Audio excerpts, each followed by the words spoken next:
नहीं, ना मैं पूछता हूं, ना बताने की जरूरत, क्योंकि आपका बहुमत है।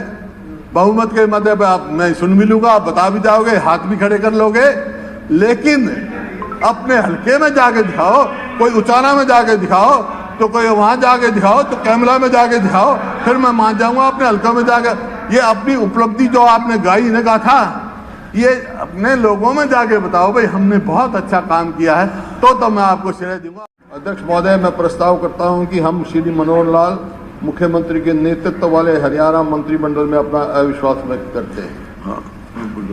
अब प्रस्ताव प्रस्तुत हुआ कि हम श्री मनोहर लाल मुख्यमंत्री के नेतृत्व वाले हरियाणा मंत्रिमंडल में अपना अविश्वास व्यक्त करते हैं। अब आप अविश्वास प्रस्ताव पर बोलना शुरू करें। अध्यक्ष महोदय, अविश्वास प्रस्ताव पे पहले मैं बोलना शुरू करूं, उससे पहले दिल्ली के बॉर्डर पे मिनट बता दो, 250 से ज्यादा किसान शहीद हो गए। वो कौन है किसान? उनके भाई, उनके बाप हमारी सीमाओं पर रक्षा करते हुए शहीद हुए, और वो वहां पर शहीद हुए। उनके लिए मैं श्रद्धांजलि अर्पित करता हूं। मैंने शोक प्रस्ताव में ये रखा था, लेकिन मैंने अखबार में ये पढ़ा कि आपने उनके नाम नहीं डाले, हालांकि सबके नाम मैंने टेबल किए थे। एक तो मेरा आपसे आग्रह है, उन शहीदों का नाम इंक्लूड किया जाए उसमें सबको। और संवेदनहीनता का तो आपके सामने है।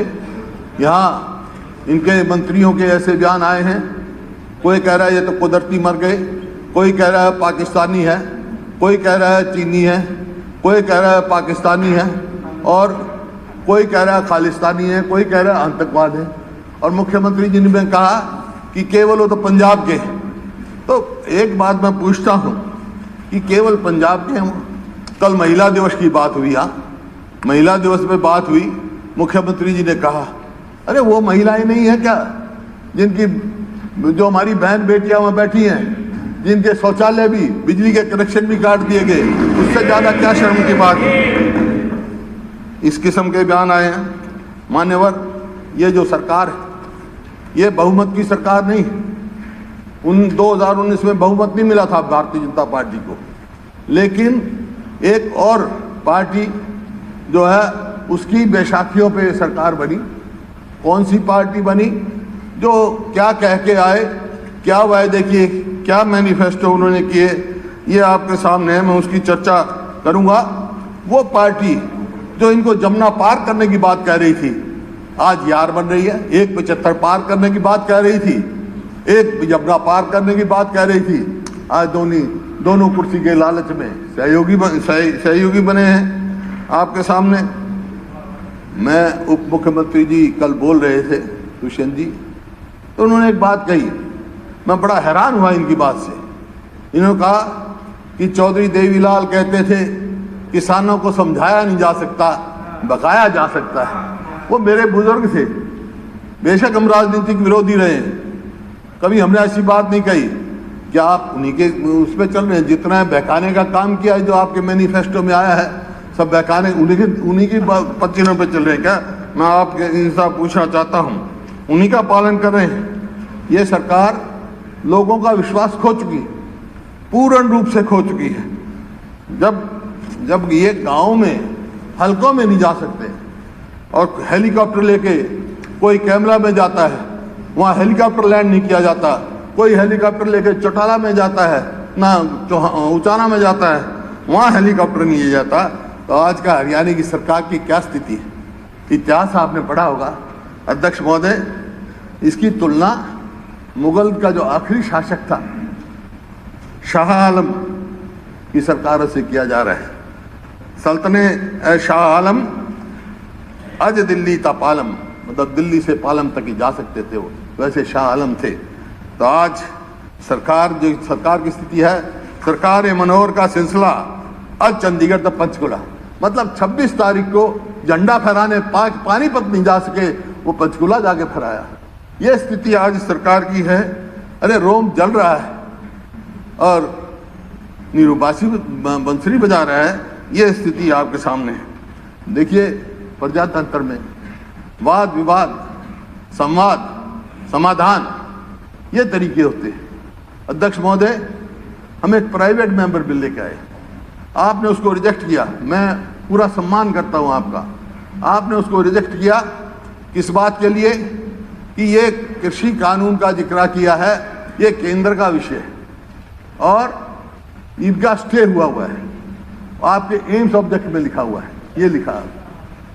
लेकिन जो बिल का बॉडी जो है उसमें वो they were not part of bill body. Bill body में क्या था? बॉडी में एक ही था जो एमएसपी, ये भी कह रहे हैं, हम भी कह रहे हैं, यही था कि एमएसपी से कोई भी कॉन्ट्रैक्ट फार्मिंग करे तो या कोई खरीदे, एपीएमसी में अमेंडमेंट लाना था, उसको सजा का प्रावधान हो, यही तो थी एमएसपी की। आपके बहुत सारे साथियों ने कल ये कहा, इनके जेजेपी के विधायक ने कहा कि एमएसपी होना चाहिए। प्राइवेट मेंबर हम लेके आए थे आपके सामने। देखिए अध्यक्ष महोदय, मैं जो है आज कृषि कानूनों की बात नहीं करूंगा, क्योंकि उनकी बात करते ही तो ये कहेंगे तो सेंट्रल एक्ट है। ठीक बात है, सेंट्रल एक्ट की मैं बात नहीं करूंगा। हालांकि एग्रीकल्चर स्टेट लिस्ट में था, अब बदल गया एग्रीकल्चर की डेफिनेशन, उस बात के चर्चा में मिल जाता है। लेकिन तकलीफ मेरे को किस बात की है? आज हरियाणा का किसान क्यों बैठा है? आज क्यों सबसे ज्यादा तकलीफ में, क्यों मेरी बहन बेटियां वहां बैठी हैं? ये किसान अकेले हरियाणा से नहीं है, पूरे देश के किसान उत्तराखंड, मध्य प्रदेश, उत्तर प्रदेश, राजस्थान, पंजाब से आके दिल्ली बॉर्डर पे बैठे हैं, लेकिन किसी ने रास्ते में रोकने का काम नहीं किया। इस सरकार ने, हरियाणा सरकार ने सर्दियों में वाटर कैनन, पीपली में लाठीचार्ज, आंसू गैस, जो सड़क बनाने का काम करते हैं, सड़क खोदी गई। ये केवल हरियाणा सरकार के सिवाय किसी ने नहीं किया। इस वास्ते आज ये सरकार जो है बिल्कुल लोगों का विश्वास खो चुकी है। मतलब पुलिस को बांस की लाठियों की जगह लोहे की लाठियां दी गई। इनको ये समझना चाहिए किसान का सर फालूद का बना हुआ है, लोहे की लाठियों से नहीं फूट सकता है इस किसान का सर। ये बात आज सवाल ये है, किसान क्यों बैठा है?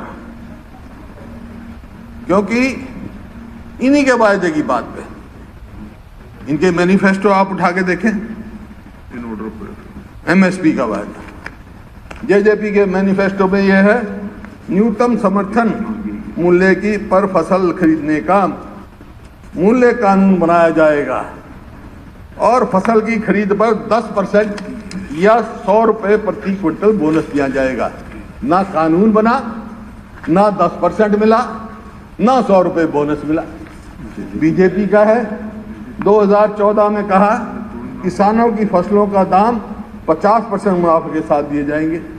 फिर कहा 2019 में हर फसल की खरीद न्यूनतम समर्थन पर खरीद सुनिश्चित की जाएगी। अब कह रहे हैं ये करते हैं, और ये कहा दुगनी आमदनी होगी। दुगनी आमदनी कैसे होगी ये मैं समझना चाहता हूँ। बहुत सारे कल हमारे मंत्री जी भी कह रहे थे कि आज ये मेरे पास आपका रिकॉर्ड है, आपका दिया पैडी की बात 2014-15 की लेता हूं। कॉस्ट ऑफ प्रोडक्शन कितनी निकाली गई? 1886 रुपये। और आपका स्टेट ने कितना रिकमेंड किया? 2000 रुपये प्रति क्विंटल। और सीसीपीए कितने मिला? उन्होंने कितना रिकमेंड किया? 1360। एमएसपी कितना मिला? 1360। लागत बढ़ रही है। इसी प्रकार से 2015-16 में लागत 1886 से बढ़कर 1994 हो गई और आपने 2193 रिकमेंड किया एमएसपी, लेकिन मिला आपको 1410 ने रिकमेंड किया, स्टेट ने 2860 और कितना मिला? 1550। इसी प्रकार से 19-20 में 2677 लागत आ गई और आपने रिकमेंड किया 2650 या 2750 के बीच में कीमत दी जाए किसान को, लेकिन मिला कितना? 1815। इसी प्रकार से 2020-21 में लागत आ गई 2482 आपकी निकाली नहीं है, हमारी नहीं निकाली हुई है लागत। और आपने रिकमेंड कितना किया? 2730 प्रति क्विंटल, और मिला कितना? 1868। इसी प्रकार से और सभी फसलों का है, लेकिन मैं मुख्य तौर पे 2 ही फसलों की बात करता हूँ। गेहूं की बात लगाएं, गेहूं की बात लगाएं। 15-16 में, 14-15 में लागत आई 1983 के अंदर 43, और रिकमेंड किया आपने 2000, मिला कितना? 1450। फिर लागत बढ़ गई 2015 में 1974, और आपने रिकमेंड किया 2172, मिला कितना? 1525। और 17-18 में लागत आई 2050, और आपने रिकमेंड किया 2469, मिला कितना? 1785। 19-20 में 2021 लागत आई 2250, आपने रिकमेंड किया, मिला कितना? 1925। इसी प्रकार से 20-21 में 2083 लागत आई, और आपने कितना रिकमेंड किया? 2290, और मिला कितना? 1975। तो कैसे दुगनी आमदनी? फर्टिलाइजर पे 5% टैक्स, पेस्टिसाइड्स पे मैं आपको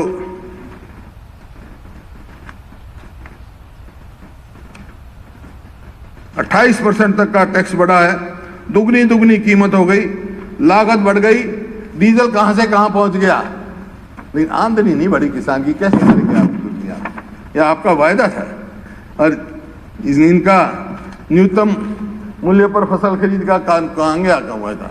इसी प्रकार से अध्यक्ष महोदय, मैं ज्यादा समय नहीं लूंगा, क्योंकि कल बहुत सारी बातें राज्यपाल अभिभाषण में यहाँ उठी। वो अभिभाषण तो क्या सबको मालूम है कि राज्यपाल क्या कहते हैं। राज्यपाल वही कहते हैं जो सरकार कहती है, हम भी सरकार में रहे हैं। राज्यपाल का क्या है? राज्यपाल के अभिभाषण में अपनी उपलब्धियां और दिशा निर्देश दिखाया जाता है।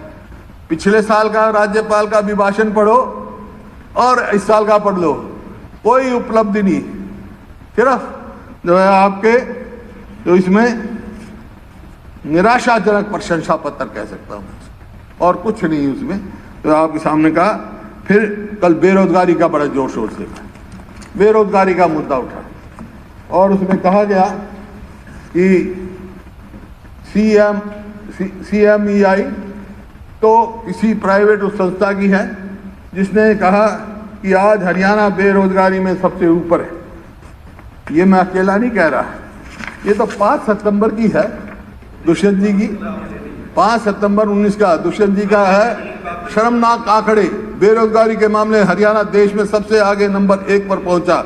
मुख्यमंत्री खट्टर एक और तो हरियाणा की नौकरियां हरियाणा से बाहर वालों को दे रहे हैं, और दूसरी ओर हरियाणा में बेरोजगारी का आंकड़ा देश में सबसे ऊंची दर 28.7। और आपने कहा NSS का कि 7% का, वो भी मेरे पास आंकड़े 2011-12 में कितना था? 2.8, और आपके समय में 17-18 में कितना है? 8.6। बेरोजगारी किस तेजी से बढ़ रही? नहीं, मैं तो आपकी कही हूं। आपने कहा भाई ना NSS की मानो, ना CMI की मानो, इसकी तो मानोगे आप? नहीं, आप ये तो मानोगे आप कि पानीपत की चपरासी की भर्ती में आप मत मानो, CMI की, NSS की भी मत मानो, कि सिर्फ 13 पदों की आपने भर्ती अनाउंस करी थी। कितने आए? 14,871 एप्लीकेशन आई बेरोजगारी का देखा। और उसमें कौन कौन थे? BA, BSc, MA, BTech, MTech करने वालों की बड़ी तादाद युवाओं की बेरोजगारी का ये था। इससे पहले प्रदेश सरकार ने 18,000 ग्रुप D में भर्ती निकाली थी, लेकिन उसके लिए अप्लाई करने वाले कितने थे? करीब 25 लाख। ये मैं नहीं कह रहा हूँ, ये देखिए सारे अखबार बड़े पड़े हैं। मैं हालांकि इसमें ज़्यादा समय आपका नहीं लूँगा। Unemployment in Haryana is highest in the country at 8.8 jobless, higher in state than in Punjab, HP and JK. और सारे उत्तर भारत में सबसे ज़्यादा बेरोजगारी हरियाणा में है और बेरोजगारी की तरफ कोई ध्यान नहीं इसका सरकार का। आपने वायदा किए आपने वायदा किया पहले कौन से सन में, एंटरप्राइज एंड एम्प्लॉयमेंट पॉलिसी में 15 में क्या वायदा किया, इन्वेस्टमेंट 1 लाख करोड़ से ज़्यादा, एम्प्लॉयमेंट 4 लाख से ज़्यादा, ये आपने वायदा किया। हुआ क्या? इन्वेस्टमेंट कितनी आई? 24,000 करोड़। ये तो आरटीआई का है वैसा, आरटीआई के है, मैं नहीं अपनी मेरा कोई आंकड़ा नहीं है इसमें, आप निश्चिंत रहो। जो मैं कह रहा हूँ आप कुछ निकालो, मैं तो आरटीआई इसीलिए निकाला हूँ। और एम्प्लॉयमेंट कितनी मिली? 32,030 को, ठीक है। फिर ईपीपी 20 आ गया, अब ये आपने फिर दे दिया, ये दे दिया ईपीपी 20। उसमें क्या किया, एम्प्लॉयमेंट 5 लाख की, इन्वेस्टमेंट 1 करोड़। तो मेरा आपसे ये कहना है, साथ में समेट ले जाओ अपने झूठे वायदों को, अगले चुनाव में भी तुम्हें फिर इनकी जरूरत पड़ेगी, ले जाओ, क्योंकि हर बार ये आप वायदे करोगे, साथ ले जाओ। फिर आप देखते हैं स्पेल डिजास्टर इंडस्ट्री, FICC कह रही है। फिर अलार्मिंग डिक्टेट, हिंदू अखबार कह रहा है। बैड जॉब, इंडियन एक्सप्रेस कह रहा है। हरियाणा मैं सैद्धांतिक रूप से खिलाफ नहीं हूं उसके, लेकिन जो 15 से 5 किया है ना, उसके खिलाफ हूं मैं। और 75% सब में करो। हरियाणा में निजी नौकरियों में आरक्षण समझ से परे, निर्मला जी कह रही हैं, ये मैं नहीं कह रहा हूं, आपकी पार्टी वाले कह रहे हैं। Is Haryana act legal? ये आपके सामने है, क्योंकि प्रमाण पत्र में जो आपने फेरबदल की है, और कल ये कहा आपने, एक तरफ तो सरकार 25-75% की रिजर्वेशन की बात करती है, एक तरफ रेजिडेंट का जो है 5 करता है। ये किसने सलाह दी, कहाँ से आया ये, क्या इसका मकसद है, क्या इसका डेमोग्राफी चेंज करने का मतलब है हरियाणा के, या जो मूल हरियाणवी हैं उनके हक पर कुठाराघात मारने का है, या जो शेड्यूल कास्ट हैं, बैकवर्ड क्लास हैं, एक्स सर्विसमैन हैं, स्पोर्ट्स पर्सन है जिनका कोटा है, उनको ज़्यादा कॉम्पिटिटिव उसमें डालने का वो है। ये बहुत गलत काम है, ये इसमें नहीं है, प्रदेश के हित में। इसको 15 करो। आप महाराष्ट्र का जिक्र करा आपने, महाराष्ट्र में 15 साल है डोमिसाइल की। आप कैसे डोमिसाइल कहीं हो, किसी भी प्रदेश में दिखा दो, दो डोमिसाइल बने हो। कानून व्यवस्था की बात लो अध्यक्ष महोदय, कानून व्यवस्था जो है, अपराध के आंकड़े आपने कहा 19 में 20 में कम हो गए, 19 में कम हो गए कोरोना में, लेकिन क्राइम रिकॉर्ड का डाटा जो है मुताबिक 19 में 1066 हत्याएं हुई, 1653 रेप हुए, 193 गैंग रेप हुए, 818 हत्याएं की कोशिश की गई, 3513 अपहरण हुए, 1886 बच्चों के खिलाफ अपराध हुए।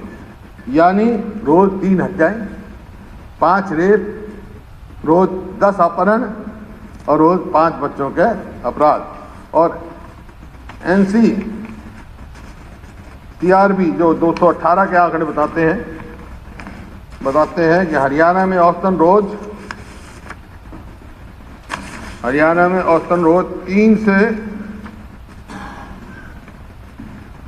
3 से 4 हत्याएं, 5 से 6 रेप, 50 वाहन चोरी, 54 चोरी, डकैती, लूट और फिरौती जैसी वारदात होती हैं।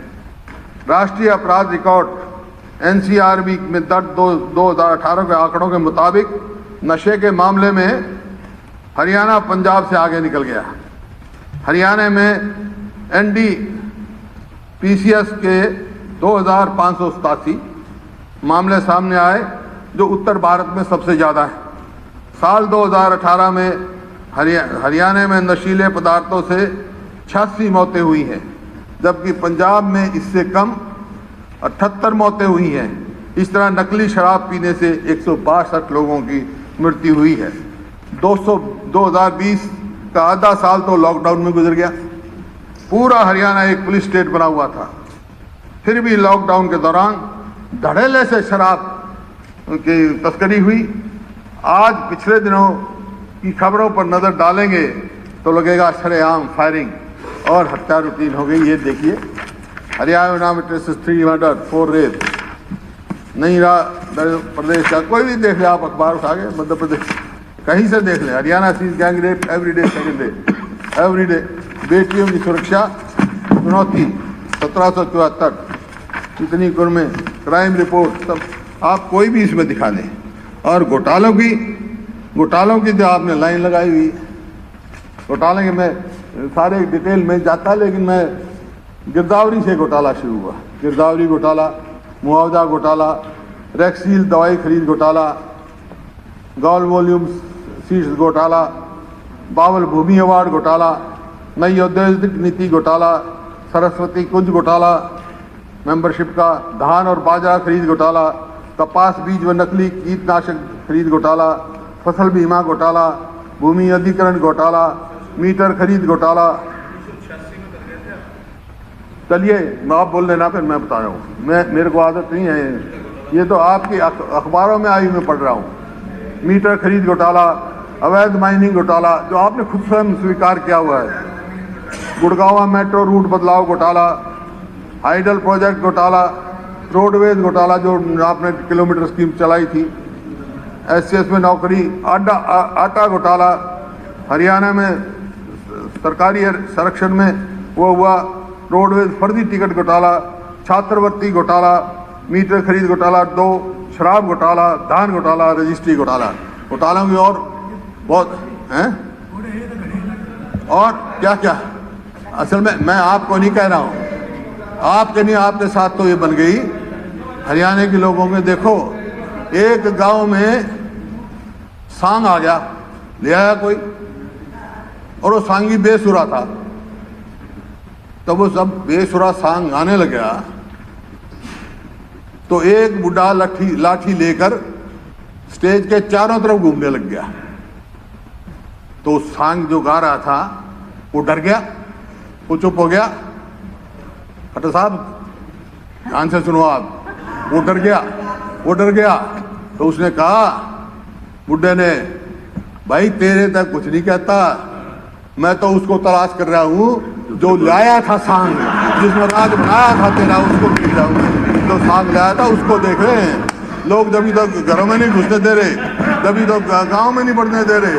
अरे नहीं, बात ये है खट्टर साहब, मैं पिछले 5 साल की बात नहीं कर रहा हूँ, मैं 1 साल की बात कर रहा हूँ। हो गया एक आदमी कि मेरे को ट्रैक्टर चाहिए, तो नंबरदार से पूछा, भाई, बोला जी इसकी तो मौज है, इसे सब कुछ है, ट्रैक्टर खड़ा है, सब कुछ है, इसको कोई जरूरत नहीं, कर जाएगी। बोला अच्छा। उसने कहा, जैसे आपने इनको पहले 4 कर लिया ना, कि भाई तन्ने मेरे साथ क्यों नहीं दिया भाई। बोला अच्छा, आप जब फिर कह दे, फिर दरखास्त दे दे, मैं काम कर दूंगा तेरा। तो बोला फिर दरखास्त दे दी। दरखास्त दे के जब आया एप्लीकेशन, तहसीलदार वही, नंबरदार वही, दरखास्त देने वाला और वही तहसीलदार बोला हाँ भाई। बोला जी इसको कर्जा दे दो। मैंने बोला 1 हफ्ते तो पहले कह रहा था इसकी मौज हो रही है, अब तू फिर आ गया। बोला तहसीलदार साहब जिसा खड़ा नाश होया इसके 1 हफ्ते में देखा मैंने, जैसे 1 साल में तुम्हारा खड़ा नाश हो गया इस सरकार का। लोग आज जा नहीं सकते, आप जा सकते हो, आप अपने हल्कों में नहीं जा सकते, ऐसा मैंने कभी सुना नहीं था।